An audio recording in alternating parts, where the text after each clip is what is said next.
ഇനി TCP കണക്ഷന്റെ ഒരു ലൈഫ് സ്റ്റൈൽ അല്ലെ ലൈഫ് സൈക്കിൾ നോക്കുകയാണെന്നുണ്ടെങ്കിൽ ഇതിനകത്ത് മെയിൻ ആയിട്ട് പറയാനുള്ള കാര്യം എന്ന് വെച്ചാൽ 3-way ഹാൻഡ് ഷേക്ക് ആണ്.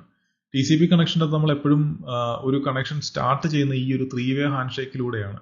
ആദ്യം എന്താ സംഭവിക്കുക എന്ന് വെച്ച് കഴിഞ്ഞാൽ ഇപ്പൊ ഡിവൈസ് 1 ഡിവൈസ് 2 കമ്മ്യൂണിക്കേഷൻ ചെയ്യേണ്ടത് അല്ലെങ്കിൽ കണക്ട് ചെയ്യേണ്ടതെന്നുണ്ടെങ്കിൽ ഡിവൈസ് 1 ഒരു സിൻ റിക്വസ്റ്റ് അയക്കും. എന്ന് വെച്ചാൽ ഒരു സിങ്ക്രോണിയസ് റിക്വസ്റ്റ് എന്നാണ് പറയുന്നത്. അത് ഡിവൈസ് 2 അയക്കും. അപ്പോൾ ഡിവൈസ് 2 എന്ത് കൊടുക്കും? ഈ ഒരു കണക്ഷൻ ഓക്കെ അല്ലെങ്കിൽ അക്സെപ്റ്റ് ചെയ്യാം, കമ്മ്യൂണിക്കേഷൻ സ്റ്റാർട്ട് ചെയ്യാം. അതിനു വേണ്ടിയിട്ട് പറയാം ഓക്കെ എനിക്ക് ആ സിൻ പാക്കറ്റ് കിട്ടി എന്ന് പറഞ്ഞിട്ട് ഒരു സിൻ ആക്ക് അയക്കും. സിങ്ക്രോണൈസും പ്ലസ് ഒരു അക്നോളജ്മെന്റുമാണ് അയക്കുന്നത്. അപ്പോൾ ആ ഒരു സിൻ പാക്കറ്റ് കിട്ടി, അതിന്റെ ഒരു അക്നോളജ്മെന്റും കൊടുക്കും. എന്നിട്ട് ഒരു സിൻ പാക്കറ്റ് ഇങ്ങോട്ടും അയക്കും, എനിക്ക് ഓക്കെ നമുക്ക് കണക്ഷൻ സ്റ്റാർട്ട് ചെയ്യാം എന്നുള്ള രീതിയിൽ.